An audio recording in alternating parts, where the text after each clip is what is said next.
Shalom, perkenalkan nama saya Joshua Pakadang dari kelas D Teologi Kristen. Saat ini saya akan membacakan dari Injil Yohanes pasalnya yang kelima. Beginilah firman Tuhan. Penyembuhan pada hari Sabat di kolam Betesda. Sesudah itu ada hari raya orang Yahudi dan Yesus berangkat ke Yerusalem. Di Yerusalem, dekat pintu gerbang domba, ada sebuah kolam yang dalam bahasa Ibrani disebut Betesda. Ada 5 serambinya, dan di serambi-serambi itu berbaring sejumlah besar orang sakit, orang-orang buta, orang-orang timpang, orang-orang lumpuh yang menantikan goncangan air kolam itu. Sebab sewaktu-waktu turun malaikat Tuhan ke dalam kolam itu dan menggoncangkan air itu.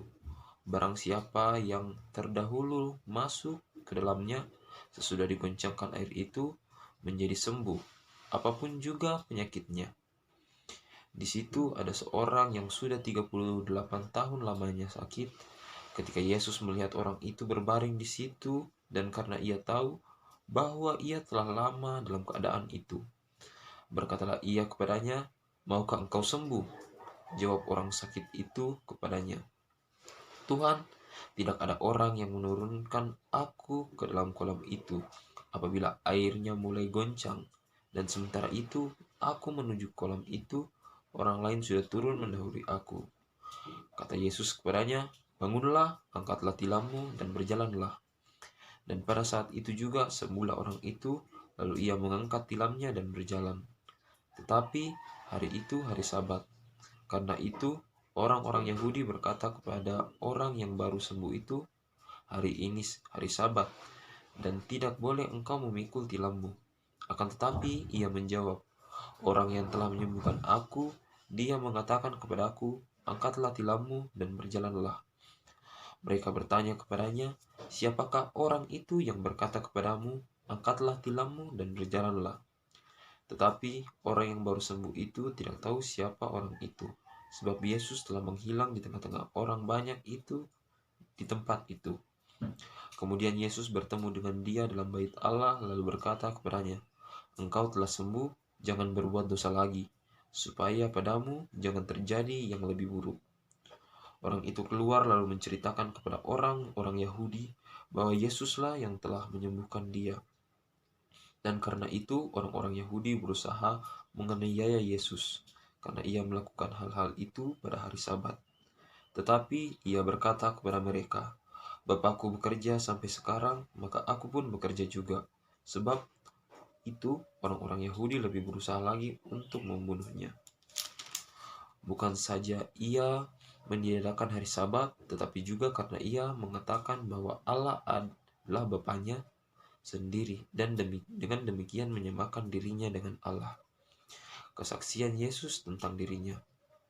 Maka Yesus menjawab mereka, katanya, "Aku berkata kepadamu, sesungguhnya anak tidak dapat mengerjakan sesuatu dari dirinya sendiri, jikalau ia tidak melihat Bapa mengerjakannya.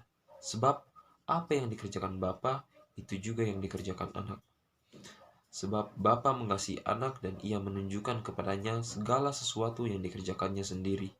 Bahkan ia akan menunjukkan kepadanya pekerjaan-pekerjaan yang lebih besar lagi daripada pekerjaan-pekerjaan itu, sehingga kamu menjadi heran. Sebab sama seperti Bapa membangkitkan orang-orang mati dan menghidupkannya, demikian juga anak menghidupkan barang siapa yang dikehendakinya. Bapa tidak menghakimi siapapun, melainkan telah menyerahkan penghakiman itu seluruhnya kepada anak, supaya semua orang menghormati anak sama seperti mereka menghormati Bapa.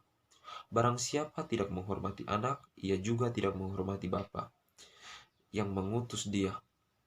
Aku berkata kepadamu, sesungguhnya barang siapa mendengar perkataanku dan percaya kepada dia yang mengutus aku, ia mempunyai hidup yang kekal dan tidak turut dihukum, sebab ia sudah pindah dari dalam maut ke dalam hidup.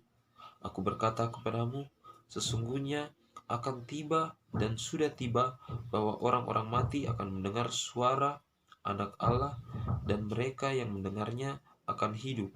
Sebab sama seperti Bapa mempunyai hidup dalam dirinya sendiri, demikian juga diberikannya anak mempunyai hidup dalam dirinya sendiri, dan ia telah memberikan kuasa kepadanya untuk menghakimi karena ia adalah anak manusia.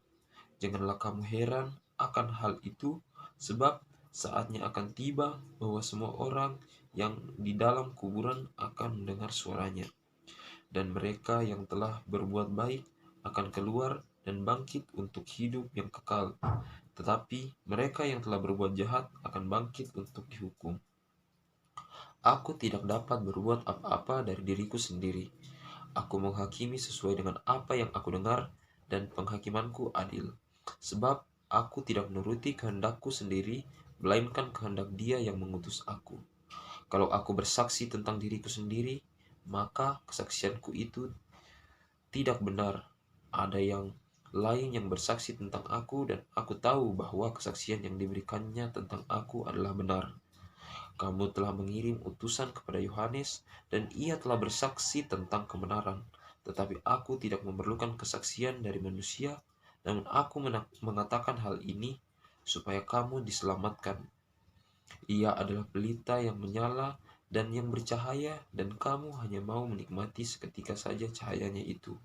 Tetapi aku mempunyai suatu kesaksian yang lebih penting daripada kesaksian Yohanes, yaitu segala pekerjaan yang diserahkan Bapa kepadaku supaya aku melaksanakannya. Pekerjaan itu juga yang kukerjakan sekarang, dan itulah yang memberikan kesaksian tentang aku bahwa Bapa mengutus aku, dialah yang bersaksi tentang aku. Kamu tidak pernah mendengar suaranya, rupanya pun tidak pernah kamu lihat, dan firman-Nya tidak menetap di dalam dirimu, sebab kamu tidak percaya kepada Dia yang mengutusnya. Kamu menyelidiki kitab-kitab suci, sebab kamu menyangka bahwa olehnya kamu mempunyai hidup yang kekal. Tetapi, walaupun kitab-kitab suci itu memberi kesaksian tentang aku, namun kamu tidak mau datang kepadaku untuk memperoleh hidup itu, aku tidak memerlukan hormat dari manusia. Tetapi tentang kamu, memang aku tahu bahwa di dalam hatimu kamu tidak mempunyai kasih akan Allah. Aku datang dalam nama Bapa-Ku, dan kamu tidak menerima aku. Jikalau orang lain datang atas namanya sendiri, kamu akan menerima dia. Bagaimanakah kamu dapat percaya, kamu yang menerima hormat seorang dari yang lain, dan yang tidak mencari hormat yang datang dari Allah yang Esa? Jangan kamu menyangka bahwa aku akan mendakwa kamu di hadapan Bapa. Yang mendakwa kamu adalah Musa, yaitu Musa yang kepadanya kamu menaruh pengharapanmu, sebab jikalau kamu percaya kepada Musa, tentu kamu akan percaya juga kepadaku, sebab ia telah menuliskan tentang aku. Tetapi jikalau kamu tidak percaya akan apa yang dituliskannya, bagaimana kamu akan percaya akan apa yang kukatakan? Demikianlah firman Tuhan. Shalom.